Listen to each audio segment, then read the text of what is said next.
Episode 146, Tanda-tanda. Mobil tetap membawa Fajri menuju kantor Irfan. Pria kecil itu masih terlelap dengan ekspresi yang sangat imut di samping Pak Sakti. Hingga mobil berhenti di lobi perusahaan. Pak Sakti segera menggendong Fajri menuju ruangan Irfan. Pria kecil itu tidak terganggu sedikit pun dengan apa yang terjadi di sekitarnya. Ting, pintu lift terbuka. Pria parubaya itu segera mengayunkan kakinya melangkah menuju ruangan Irfan yang tepat ada di hadapannya. Tok, tok, Tuan. Panggil Pak Sakti mengetuk pintu. Terdengar suara Irfan dari dalam untuk menyuruhnya untuk masuk. Selamat siang, Tuan. Tuan muda tertidur sejak dari sekolah tadi, Tuan. Ucap Pak Sakti. Tanpa berbicara, Irfan segera mengambil putra mahkotanya dari gendongan pria parubaya itu. Terima kasih, Pak. Ucap Irfan membelai kepala Fajri yang berada dalam dekapannya. Sama-sama, Tuan. Kalau begitu saya turun ke bawah dulu. Tuan bisa memanggil saya jika membutuhkan sesuatu. Ucap Pak Sakti membungkuk lalu pergi.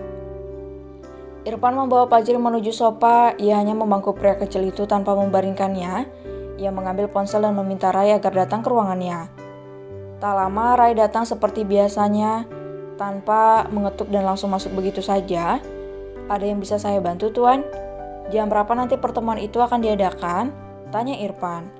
Sekitar 1 jam lagi, Tuan. Anakku masih tidur, Rai. Apa kita undur saja pertemuannya? Tanya Irfan yang masih memainkan rambut Fajri. Ya, saya rasa lebih baik diundur saja, Tuan. Karena mengingat jika Tuan muda tertidur akan membutuhkan waktu paling tidak 2 jam lebih. Atau mungkin bisa kita undur besok saja. Ucap Rai memberikan usul. Bunda peluk.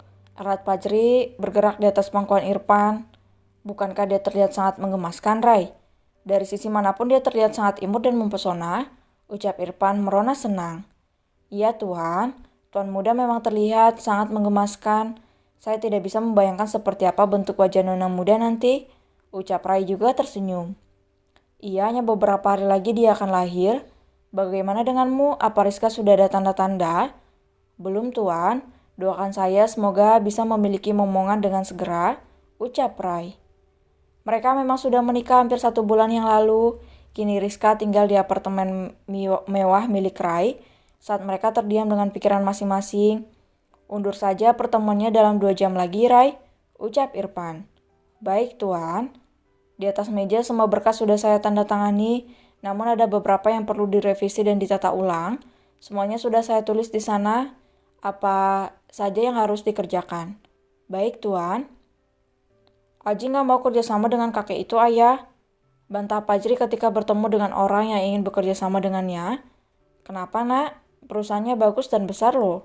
Ucap Irfan segan dengan laki-laki parubaya yang bernama Anderson. Pokoknya Aji gak suka, Ayah. Kakek ini pernah menawarkan Aji untuk memproduksi mesin cuci waktu lomba cipta karya beberapa tahun lalu.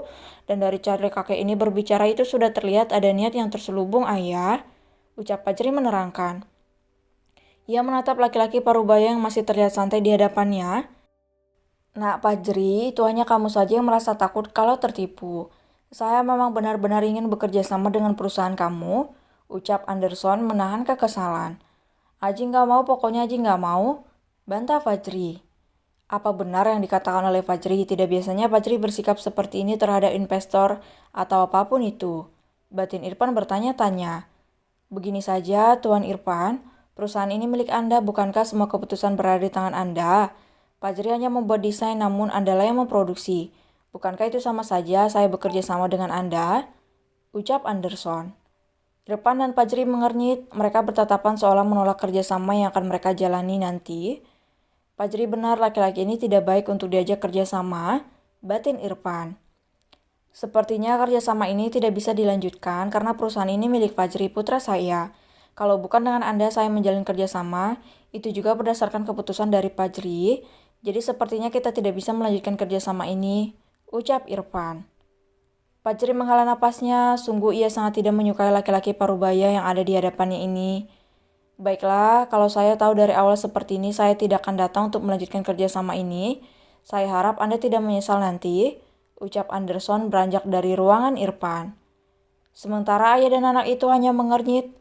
Bukankah dia mengajukan kerjasama dengan ayah? Tanya Fajri mengernyit. Iya sayang, kok seolah-olah kita yang mengajukan kerjasamanya? Kamu benar, dia tidak bisa kita ajak untuk kerjasama. Yuk ayah kita pulang saja, Aji sudah merindukan bunda. Ucap Fajri turun dari sofa dan mengambil tasnya. Iya sayang. Irfan menggandeng Fajri berjalan menuju lift dan segera pulang. Karena mereka sangat merindukan bidadari cantiknya. Perasaan bahagia menyelimuti ayah dan anak itu ketika membahas tentang putri mahkota yang sebentar lagi akan lahir ke dunia. Bahkan Irfan dan Fajri juga sudah merancang apa saja yang akan diberikan kepada adik kecilnya. Pembagian saham pun tak luput dari perbincangan mereka, hingga tanpa sadar mobil sudah tiba di halaman rumah mewah mereka. Orang Fajira yang merasakan sakit pada bagian perutnya. Ia memegang perut bagian bawah sambil mencekam meja nakas. Arangnya masih terdengar lirih di dalam kamar mewah itu. Peluh dingin juga sudah membasahi tubuh Fajira karena merahan rasa sakit. Hingga beberapa saat rasa sakit yang datang dengan tiba-tiba itu perlahan mereda. Apa aku akan melahirkan sebelum hari perkiraan? Atau ini hanya kontraksi palsu? Tanya Fajira sambil mengusap peluhnya. Aku harus mempersiapkan diri mulai dari sekarang, ucap Fajira. Ia berjalan menuju lemari dan melihat kembali si tas yang akan ia bawa ke rumah sakit nanti. Ia melihat satu persatu perlengkapan untuk melahirkan nanti, termasuk beberapa helai baju Fajri dan baju Irfan juga ia sediakan di dalam tas yang berbeda. Fajira meraih satu buah bingkai foto yang berisikan foto keluarganya. Ia memandang foto itu lama, bahkan tanpa sadar, air mata Fajira sudah menetes di atas kaca rem itu. Ayah, bunda, beberapa hari lagi aku sudah akan melahirkan untuk yang kedua kalinya. Temani kakak nanti di ruang persalinan ya. Doakan agar kami sehat semuanya di sini. Beruntung aku menemukan ibu saat pulang ke kampung kemarin. Ayah, bunda, datanglah ke dalam mimpiku walaupun hanya sebentar saja. Sungguh aku sangat merindukan kalian. Adik juga, ucap Fajira lirih dan terdengar sangat menyayat hati.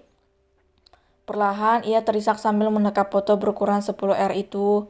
Tanpa ia sadari, Fajri dan Irfan sudah berdiri di depan pintu kamar yang terbuka dan mendengarkan apa yang dikatakan oleh Fajira tadi. Perlahan mereka mendekat dan menyentuh pundak ibu hamil itu dengan lembut. Fajri sudah menangis terseduh. Ia segera mendekap Fajira erat tanpa mengeluarkan suara sedikit pun. Sementara Irfan hanya bisa menahan tangisnya. Ia harus selalu kuat di hadapan keluarga, walaupun terkadang air matanya jatuh tanpa diminta. Namun sebisa mungkin ia harus menjadi penopang ketika anak dan istrinya dalam keadaan lemah. Mereka berpelukan dalam suasana haru. Beruntung Irfan dan Fajri tidak mengetahui jika Fajira tiba-tiba saja mengalami kontraksi sebelum mereka datang tadi.